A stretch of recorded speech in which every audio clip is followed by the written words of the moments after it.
નમસ્કાર, ઉજાસ ટીવીમાં આપનું સ્વાગત છે. હું પંકજ આપને આવકારું છું.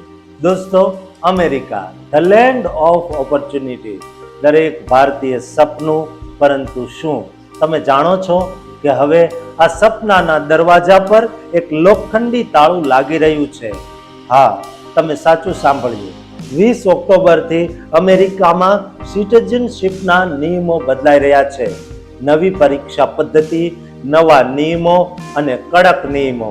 નિષ્ણાતોનું માનવું છે કે આ પરીક્ષા પાસ કરવી હવે પહેલા કરતા 10 ગણી મુશ્કેલ બની જશે. કાયદાકીય લડાઈઓ, અઘરા પ્રશ્નો અને અટપટી પ્રક્રિયાઓ. વિચારો, જો તમે વર્ષોની મહેનત પછી સિટીઝનશીપની પરીક્ષામાં ફેલ થયા તો શું તમારું અમેરિકન સપનું તૂટી જશે? શું તમારે ફરીથી વર્ષો સુધી રાહ જોવી પડશે? શું અમેરિકાના કાયમી દરવાજા તમારા માટે બંધ થઈ જશે? ના, બિલકુલ નહીં. આપણે ગુજરાતીઓ રસ્તો શોધવામાં માહેર. અમેરિકન ઇમિગ્રેશન કાયદામાં એવી ઘણી ખુલ્લી બારીઓ અને ગુપ્ત દરવાજાઓ છે જે તમને આ કડક નિયમોમાંથી સરળતાથી બહાર કાઢી શકે છે. આજે અમે તમને એવા કાયમી અને સરળ રસ્તાઓ બતાવીશું જેના દ્વારા તમે ગ્રીન કાર્ડ હોલ્ડર બની શકો છો અને કાયમી વસવાટ મેળવી શકો છો. ભલે તમે સિટીઝનશીપની કઠિન પરીક્ષામાં ફેલ થાઓ. કયા છે ગોલ્ડન વિઝા? કેવી રીતે કરશો અરજી? જુઓ આ ખાસ વિડીયો.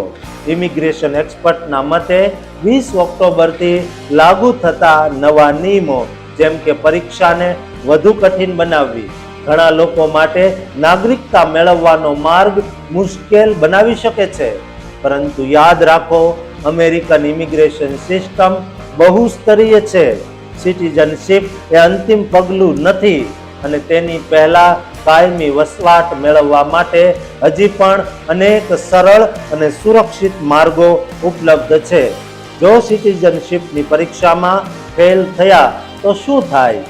સામાન્ય રીતે જો કોઈ વ્યક્તિ નાગરિકતાની પરીક્ષામાં ફેલ થાય તો USCIS તમને બીજા 60 થી 90 દિવસ સુધીની અંદર ફરીથી પરીક્ષા આપવાની તક આપે છે.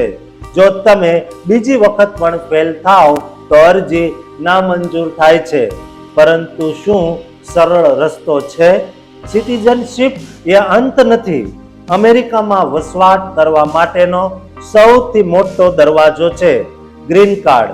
ઘણા ભારતીયો સિટીઝનશીપની જટિલતામાંથી બચવા માટે આ ગ્રીન કાર્ડ દરજ્જા પર લાંબા સમય સુધી રહેવાનું પસંદ કરે છે.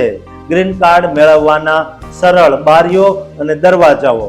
કઠિન સિટીઝનશીપની પરીક્ષાથી બચવા અને કાયમી ગ્રીન કાર્ડ હોલ્ડર બનવા માટેના કેટલાક સરળ માર્ગો છે. જેમાં પહેલો, કુટુંબ આધારિત વિઝા. આ સૌથી સરળ રસ્તો છે.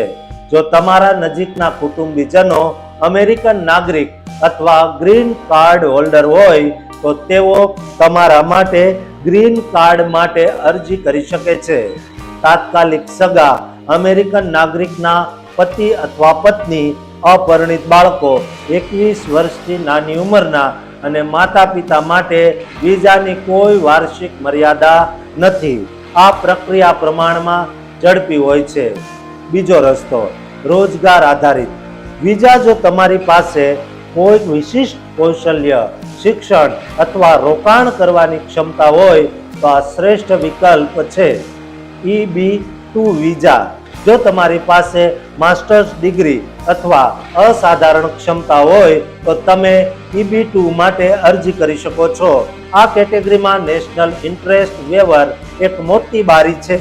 આમાં તમારે સાબિત કરવાનું હોય છે કે તમારું કામ અમેરિકાના રાષ્ટ્રીય હિતમાં છે. જો આ NIW મંજૂર થાય તો તમારે જોબ ઓફર કે લેબર સર્ટિફિકેશન પ્રક્રિયામાંથી પસાર થવું પડતું નથી. EB-1A visa.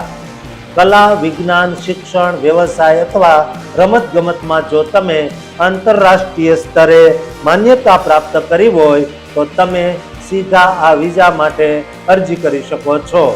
ત્રીજા, રોકાણ આધારિત વિઝા. આ એક ગોલ્ડન ગેટ છે. જો તમારી પાસે મોટી રકમ, સામાન્ય રીતે $8 લાખ રોકાણ કરવાની અને ચોક્કસ સંખ્યામાં નોકરીઓનું સર્જન કરવાની ક્ષમતા હોય તો તમે ગ્રીન કાર્ડ મેળવી શકો છો. આમાં કોઈ પરીક્ષાની જરૂર નથી. આશ્રય અથવા અન્ય માનવતાવાદી માર્ગો. જો તમે તમારા વતન દેશમાં જુલમનો ભોગ બન્યા હો તો આશરો મેળવીને પણ કાયમી વસવાટ તરફ આગળ વધી શકાય છે. નિયમોથી બચવાના અસરકારક રસ્તા. અમેરિકામાં રહેતા લોકો માટે ગ્રીન કાર્ડ જાળવી રાખો. સિટીઝનશીપ માટે ઉતાવળ ન કરો. ગ્રીન કાર્ડ હોલ્ડર તરીકે રહેવું સંપૂર્ણપણે કાયદેસર છે. કુટુંબને સ્પોન્સર કરો. જો તમે ગ્રીન કાર્ડ હોલ્ડર હોવ તો તમારા પત્ની, પતિ અને અપરિણિત બાળકોને વિઝા માટે સ્પોન્સર કરો. કાયદાકીય સલાહ.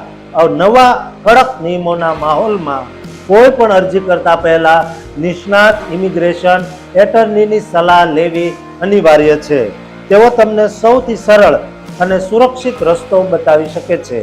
યાદ રાખો, અમેરિકન સપનું હજી પણ જીવંત છે. સિટીઝનશીપની પરીક્ષામાં ફેલ થવું એ અંત નથી, પરંતુ એક નવો રસ્તો શોધવાનો સંકેત છે. કાયદાની આ બારીઓ અને દરવાજાઓનો યોગ્ય ઉપયોગ કરીને તમે તમારા અમેરિકાના કાયમી વસવાટને સુરક્ષિત કરી શકો છો. દોસ્તો, તમે જો અમેરિકામાં રહો છો અને ગુજરાતી છો તો તમારા કોઈ પણ પ્રશ્નો અમને મોકલી શકો છો. ઉજાસ ટીવી તમારા માટે એક અવાજ બનશે. દોસ્તો, વિડીયો પસંદ આવ્યો હોય તો લાઈક કરજો, શેર કરજો, કોમેન્ટ કરજો અને ચેનલને સબસ્ક્રાઇબ કરવાનું ચૂકતા નહીં. આભાર.